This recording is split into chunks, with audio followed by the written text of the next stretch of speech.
menyaksikan Kurma Kultum Ramadan SDT Buah Hati Islamic School 2. Assalamualaikum warahmatullahi wabarakatuh. Alhamdulillahil azizil mu'taz wa bi'ulumin azizah wa kullu azizin mu'taz. Ya aziz, ta'azzaztu bi'izzatik faman i'tazza biduni izzatik fahuwa dalilun innallaha qawiyyun aziz. Usalli wa usallim ala sayyidina Muhammadinil izzah mu'azzizil islam bil mu'izzah wa ala alihi wa ashabihi asta'izzah bit ta'zizil izzah, amma ba'd. Alhamdulillah, para pemirsa yang budiman rahimakumullah, kita sudah sampai di penghujung hari ketiga dan semoga kita bisa melaksanakan puasa di hari keempat penuh dengan semangat, penuh dengan ketakwaan dan keimanan kita kepada Allah Subhanahu wa ta'ala. Amin ya rabbal alamin. Para pemirsa channel YouTube Buah Hati rahimakumullah, alhamdulillah kita sudah memasuki bulan Ramadan. Dan tentunya ini adalah bulan Ramadan yang sangat istimewa, sangat ditunggu-tunggu oleh kita umat Islam di belahan dunia manapun. Bulan Ramadan adalah bulan ke-9 dari penghitungan kalender Hijriah. Ini adalah bulan yang sangat istimewa yang ditunggu-tunggu oleh kita umat Islam. Biasanya sebelum masuk bulan Ramadan, kita mengadakan tarhib Ramadan, menyambut datangnya bulan suci Ramadan. Kita sudah latihan melakukan puasa sunnah di bulan Rajab, di bulan Sya'ban. Ketika memasuki bulan suci Ramadan, kita selaku umat muslim melakukan puasa Ramadan, puasa selama 30 hari lamanya. Kita meningkatkan kualitas ibadah kita, kita melakukan yang namanya berbagi, bersedekah, mengaji, dan kegiatan-kegiatan amal ibadah lainnya. Umat Islam berlomba-lomba melakukan kebaikan di bulan suci Ramadan. Hal tersebut tidak mengherankan bagi umat Islam, karena memang ketika bulan suci Ramadan tiba, Allah melipat gandakan pahala dari amalan-amalan tersebut. Dosa-dosa kita dihapuskan oleh Allah, doa-doa yang kita panjatkan diijabah oleh Allah, sehingga ketika bulan Ramadan tiba, kita melakukan amalan-amalan tersebut, bermunajat kepada Allah agar kita termasuk golongan orang yang bertakwa. La'allakum tattaqun. Para pemirsa yang budiman rahimakumullah, dalam melakukan puasa Ramadan tentunya ada sosok yang kita tiru, yaitu beliau adalah Nabi Muhammad sallallahu alaihi wasallam. Karena memang dalam pribadi Rasulullah ada uswatun hasanah.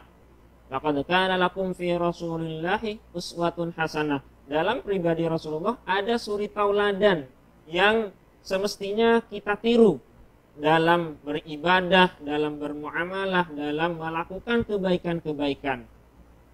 Contohnya dalam melakukan ibadah puasa, ada amalan-amalan yang mana amalan tersebut dilakukan oleh Rasulullah Shallallahu Alaihi Wasallam. Tentu kita sebagai umatnya harus meniru bagaimana Rasulullah berpuasa dan kita realisasikan dalam puasa kita sehari-hari. Para pemirsa yang budiman rahimakumullah, Rasulullah dalam melakukan puasa ada amalan-amalan sunnah disebutkan dalam hadis, dan juga ini ditulis dalam kitab Nihayatuz Zain fi Irsyadil Mubtadi'in yang ditulis oleh Imam Nawawi Al-Bantani. Beliau ulama karismatik dari Indonesia yang mendunia. Beliau sudah banyak menulis kitab, salah satunya dalam kitab Nihayatuz Zain disebutkan Rasulullah Shallallahu Alaihi Wasallam dalam sahur, dalam melaksanakan sahur. Tentunya tadi kita sudah makan sahur Nah, apakah sahur kita sesuai dengan tuntunan Rasulullah? Apakah tidak? Ketika Nabi Muhammad SAW melaksanakan santap sahur, makan sahur, maka Nabi Muhammad itu tidak pernah melewatkan yang namanya sahur, ya. Karena memang apalagi ini dianjurkan. Dalam satu hadis disebutkan bahwasanya tasahharu fa inna fis sahuri barakatan. Bersantap sahurlah kalian karena dalam sahur tersebut ada keberkahan yang Allah turunkan. Jadi kenapa kita sangat dianjurkan jangan sampai melewati yang namanya makan sahur. Karena dalam waktu tersebut Allah menurunkan keberkahan kepada hambanya yang melakukan makan sahur. Sehingga dalam makan sahur tersebut kita dikatakan makan sahur apabila setidaknya ada makanan yang masuk ke dalam tubuh kita. Kita makan makanan, paling tidak menyicipi makanan yang sudah dihidangkan. Apabila kita tidak mau makan, setidaknya dikatakan dalam keterangan setidaknya kita minum seteguk air, maka insya Allah kita sudah mendapatkan pahala dari makan sahur tersebut atau dari waktu sahur tersebut. Para pemirsa budiman rahimakumullah, apalagi di dalam suatu hadis dikatakan bahwa la tazalu ummati bi khairin ma akhara sahur wa ajjalul fitrah. Jadi hamba tersebut akan senantiasa dalam kebaikan apabila mereka itu mengakhirkan sahur dan menyegerakan berbuka puasa. Nah, ini adalah penguatan juga bahwasanya kita akan selalu dalam kebaikan apabila kita mengakhirkan waktu sahur dan menyegerakan dalam berbuka puasa. Itu poin pertama, ya. Bagaimana kita dianjurkan untuk makan sahur. Para pemirsa yang budiman rahimakumullah, hal yang kedua yang dilakukan oleh Nabi Muhammad adalah ketika tiba waktu berbuka puasa. Jadi Nabi Muhammad ketika sudah masuk waktu berbuka puasa, wa ajjalul fitrah. Jadi Nabi Muhammad itu adalah menyegerakan berbuka puasa. Tentu di sini menjadi catatan bagi kita, ya. Dalam menyegerakan berbuka puasa, tentu kita harus sudah yakin bahwasanya sudah benar-benar masuk waktunya berbuka puasa. Dengan kata lain, sudah masuk ke waktu sholat maghrib atau sudah terdengar azan, gitu ya. Kalau belum terdengar azan, jangan buru-buru kita melakukan berbuka puasa. Nah, ketika sudah tiba waktunya berbuka puasa, yang dilakukan oleh Rasulullah adalah berbuka puasa dengan kurma. Idza kana ahadukum shaiman falyuftir 'ala tamri. Itu kan di dalam suatu hadis dikatakan, jika seorang hamba tersebut dalam keadaan berpuasa, maka berpuasalah dengan tamr, dengan kurma, ya, dengan kurma. Jadi disunnahkan ketika kita mau berbuka puasa, kita awali dengan kurma terlebih dahulu. Nah, di sini kurma Nabi Muhammad itu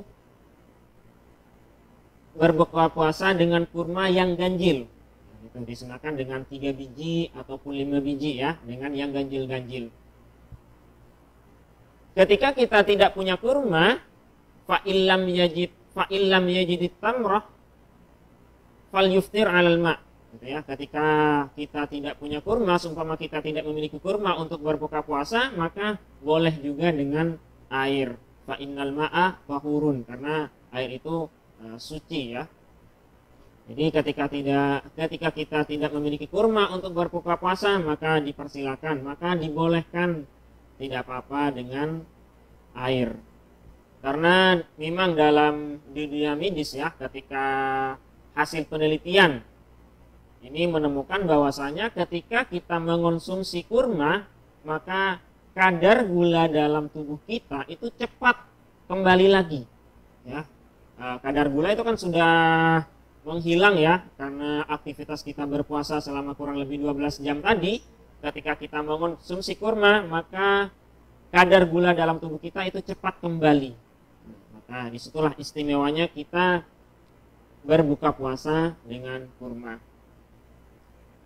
Poin yang ketiga yang sangat dianjurkan oleh Rasulullah adalah kita memperbanyak ibadah. Jangan sampai ibadah-ibadah sunnah, salat qabliyah, salat ba'diyah, salat tahajud, salat witir, dan salat sunnah lainnya jangan sampai ditinggalkan. Dan poin yang keempat adalah iktikaf. Nah, ini menjadi catatan bagi kita bagaimana apalagi ketika sudah masuk ke Ashrul Awakhir, malam-malam 10 hari terakhir dari bulan Ramadan. Sangat dianjurkan untuk beriktikaf.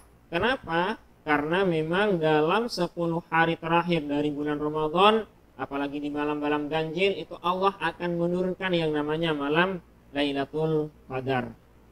Malam yang mana ketika kita beribadah di malam tersebut itu lebih baik daripada 1000 bulan. Khairun min alfi syahrin dalam Al-Quran ya. Lebih baik daripada 1000 bulan.